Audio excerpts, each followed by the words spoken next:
Welcome everyone. My name is Sean, and today I want to actually go over this theory that is circulating on the internet.com that essentially the president of Venezuela, Nicholas Maduro, has emptied out the prisons of Venezuela in order to send the hardcore criminals to the United States of America, disguised amongst the other asylum fraudsters, and that is why we should expect higher levels of violent crime in the United States of America, and that also explains the decrease in violent crime in the nation of Venezuela. Now, we're going to break this down. We're going to talk about the plausibility of this theory, whether or not there is supporting evidence for it, and whether or not there is an alternative explanation that makes sense for why we're seeing the emergence of said Venezuelan gangs in the United States of America. But before we do, I want to thank everybody who signed up over at actualjusticewarrior.com/join. Give me the money.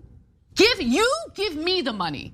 Okay. And thank you to the podcast listeners, Spotify, Apple, and Google's podcasting platform. So the migrant crisis in the United States of America is all but undeniable, unless, of course, you are a left-wing progressive politician like Alexandria Ocasio-Cortez, who says that this is totally a hoax, it's made up, and you're just evil white racists for thinking that this is actually happening. And we can call it caravans, we can call it migrant crises, we can call it family separation, and they will just recycle it over and over and over again in order to gin up, just so much animosity and destruction in this country and racism in this country, because that's the only thing that the Republican Party even is standing on at this point. Now, of course, Ocasio-Cortez is ridiculous and absurd, but I just want to point out that not only is the migrant crisis real, not only is it a dramatic problem in the United States of America, but it is a problem that Joe Biden explicitly asked for. I would, in fact, make sure that we immediately surge to the border. All those people are seeking asylum. They deserve to be heard. That's who we are. But that being said, there is a bit of a new wrinkle in this whole migrant crisis, and that is the idea that the nation of Venezuela is taking advantage of our weak southern border and sending criminals from a Venezuelan street and or prison gangs to the United States of America as a method to destabilize the United States of America. And surprisingly, when looking into this theory, I actually discovered that it's a bit older than people might think it is. In fact, there was a letter sent to Secretary Mayorkas back in 2022 asking him to look into the possibility that the Venezuelan government, which by the way may or may not have been working with the Chinese in an effort to destabilize the United States of America, was in fact doing just this, sending their prisoners, letting them out of those prisons to come to the United States of America in order to wreak havoc. And by the way, there are particular gang members that have shown up in recent prominent criminal cases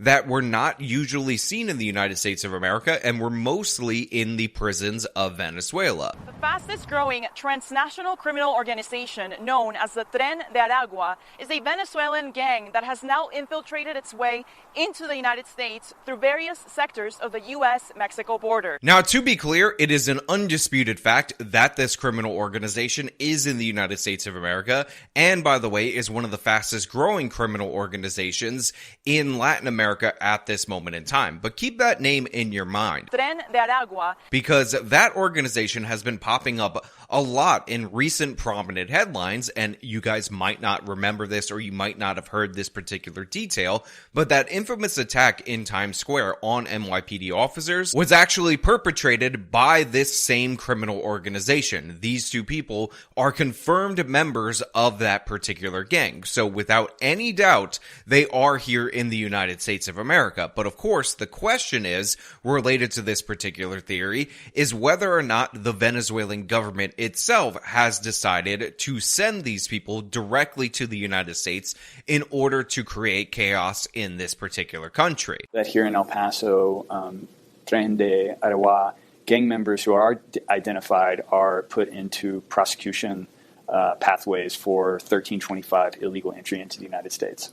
According to a CNN report from Border Patrol, 38 suspected members from the Tren de Aragua have been arrested between 2022 and 2023. Now, I just want to point out really quickly that the budget on this local news affiliate is exceedingly low, embarrassingly such. But as they just said, they have about 38 confirmed arrests between 2022 and 2023, which, if we're being perfectly honest, is just not that many people. However, particularly in El Paso, when they suspect these people of being members of this criminal organization, they stop them and refer them for prosecution based on the fact that they are entering the country illegally. So they are trying to identify these people to the extent that they can in order to punish them as not real asylum seekers, because it appears a lot of these people are sneaking into the United States under the cover of asylum seekers. Now, they say in Venezuela that this coincides with a homicide reduction in Venezuela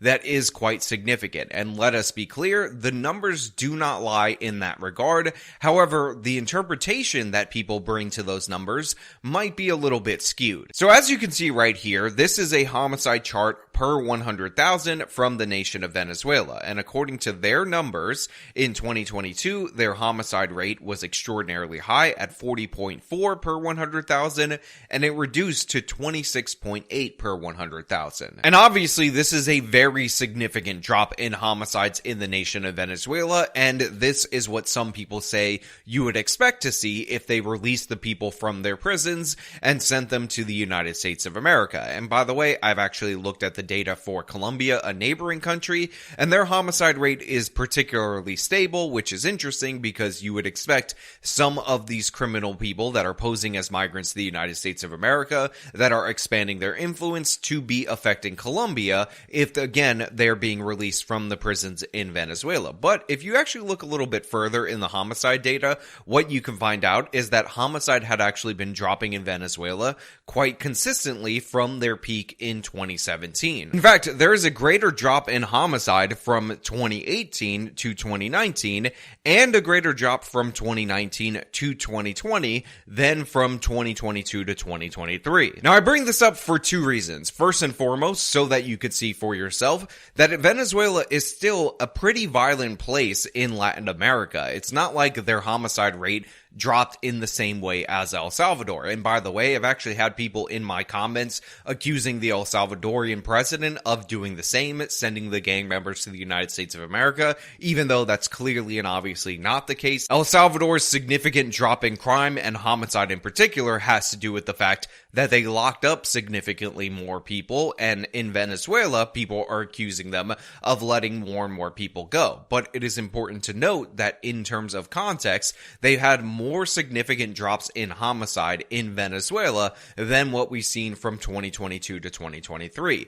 And more interestingly to me is the question on whether or not we would actually see a homicide reduction if this gang were released from prison and sent to the United States of America. Because contrary to what you might be thinking, I don't actually agree that this would be the case. Because one of the things that made El Salvador so violent at its peak is the fact that gang members in the United States were returned to El Salvador via deportation, and they were able to spread a much more sophisticated criminal organization over in their home country based on the fact that they were not holding these people in prison, and based on the fact that these gang members were international. So if Venezuela released all of these people to the United States of America, the idea that their crime rate in Venezuela would necessarily drop is actually not really the case, and we've seen evidence in other Latin American countries to the opposite. And more importantly, the president of Venezuela, Nicholas Maduro, knows that we've seen the opposite occur in terms of criminality with Latin American countries when those gang members exist both in the United States and in the home Latin American country, and are sprinkled throughout other nations in between. So it doesn't necessarily make a lot of sense for Venezuela's president, Nicholas Maduro, to do this, especially with this particular gang. The Tren de Aragua criminal gang used this prison as their base to carry out drug trafficking, extortion, and kidnappings. The mafia group is believed to have more than 4,000 members across at least 8 Latin American countries. Venezuela's Attorney General says a security raid to retake control of the prison dealt a devastating blow to the group.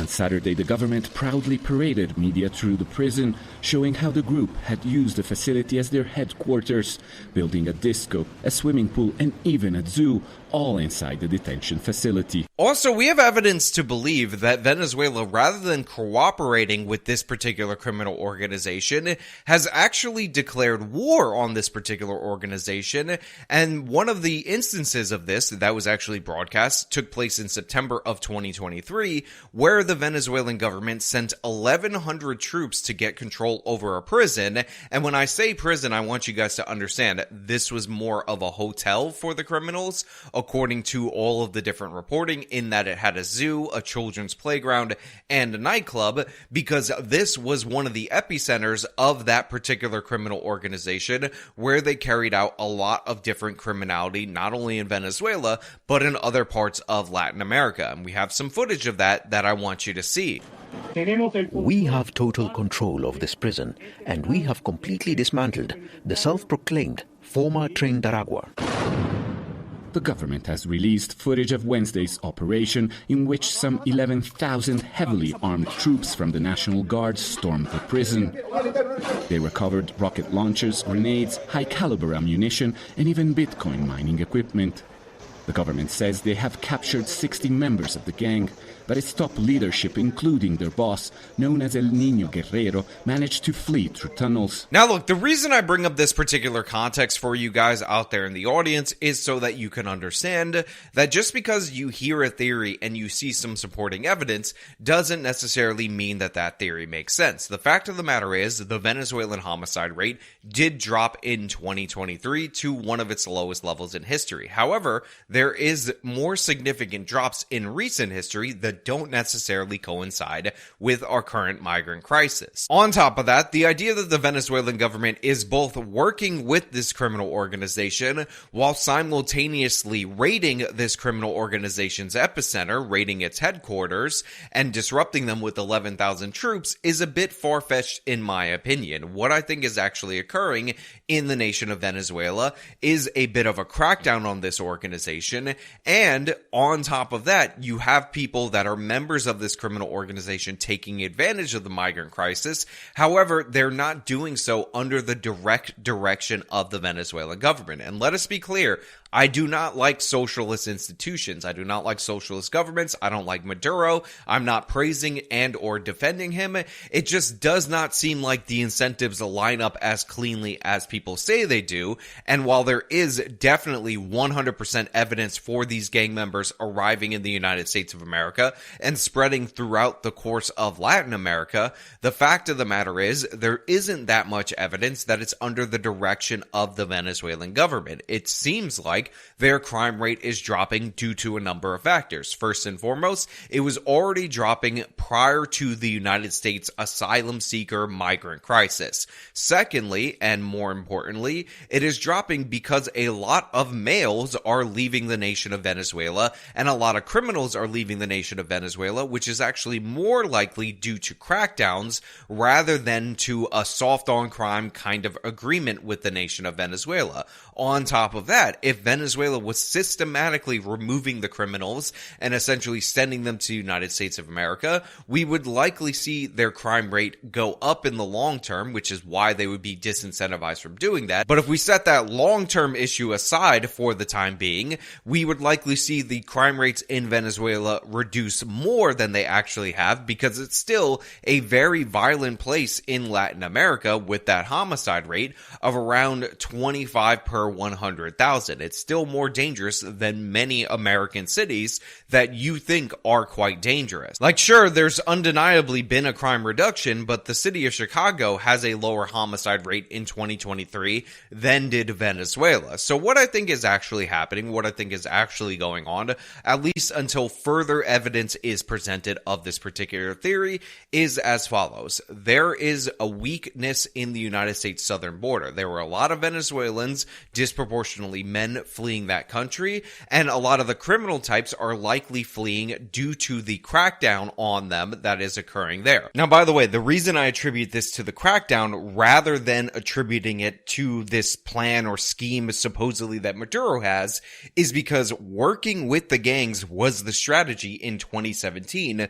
when they declared a peace zone as long as the gangs were in control of the particular area, and it turned out that was the same year that they had their highest rate of homicide. This pivot in strategy, these raids that actually started in the 2020s, 2021 and whatnot, they seem to be what has been driving down the homicide rate. And by the way, if you ever want to talk crap about American police, just look at the numbers related to some of these raids by the Venezuelan National Guard, because it's kind of crazy. Because they're killing almost as many criminals in these raids as they're capturing. In fact, in this July 13th raid, where they were trying to get this guy called El Coqui, who's the leader of a gang that was the #1 gang in Caracas, the capital, they killed 22 criminals and captured 38. Now, in other raids, you get casualties like 23 people killed, and again, it is in comparison to an almost equal amount of people captured. So these raids are serious, which is one of the reasons why I do believe that criminals are fleeing the law enforcement rather than this working together in terms of strategy. Because again, when they tried working together, they ended up with the highest homicide rate in the last 20 years in Venezuela. However, when they broke apart, when they started going at them, that's when we saw crime start to go down. On top of that, while it's undoubted that there are members of this criminal organization that are coming to the United States of America, the fact of the matter is, if mass members of these people from prison were being released to the United States of America, we likely would see more information about this rather than a request for more information back in 22 and not much coverage related to it after the fact. On top of that, if we removed more of these criminals, or they were being paid to come to the United States and leave Venezuela, we would likely see more of these people not committing crimes in Venezuela, and their crime rate would drop even more significantly if this theory is to be believed. Remember, when the nation of El Salvador got rid of these criminals by locking them all up in prison, their homicide rate dropped to one of the lowest in the entire world. There are extremely safe United States cities that are significantly less violent than the nation of El Salvador, and you would think if there was a mass exodus of the criminal types, even from the prisons that are still in control, you would see something similar in the nation of Venezuela, but we just have not seen that. We've seen a significant reduction, but not even the most significant reduction in recent years, and these people emerging in the United States of America. However, the idea that there's a coordinated plan with Chinese backing is a bit far-fetched as of right now with the evidence that is being presented right now. Now, to be clear, Venezuela is fully aware that a bunch of their criminal types have made it to the United States of America. In fact, they're refusing to accept people that we want to deport back to their home country, and that's definitely a problem, and that's definitely intentional. I just don't buy into the fact that the Venezuelan government would need to even pay to send these people to the United States of America when they're making that journey on their own. They're smuggling people from their country to the U.S. on their own, and they're infiltrating amongst those populations entering to this nation on their own. So yeah, while it is an interesting theory, to be clear, as of right now, there's a simpler explanation that I believe there's more evidence for, and I think people should wait on that more evidence rather than getting caught up in the details of whether or not the Venezuelan government is sending them, because I think this will just be used as a way to dismiss you guys out there in the audience when you complain about this as promoting conspiracy theories, when the fact of the matter is, regardless of the Venezuelan government's involvement or not, these criminal gangs are getting here. But hey, those are just my thoughts. Let me know your thoughts down in the comments below. If you like this video, then show them by leaving a like, subscribe for more content, follow me on my social media, support me via the support links in the description of this video. This has been me talking about Venezuelan criminal gangs coming to the United States. Till next time.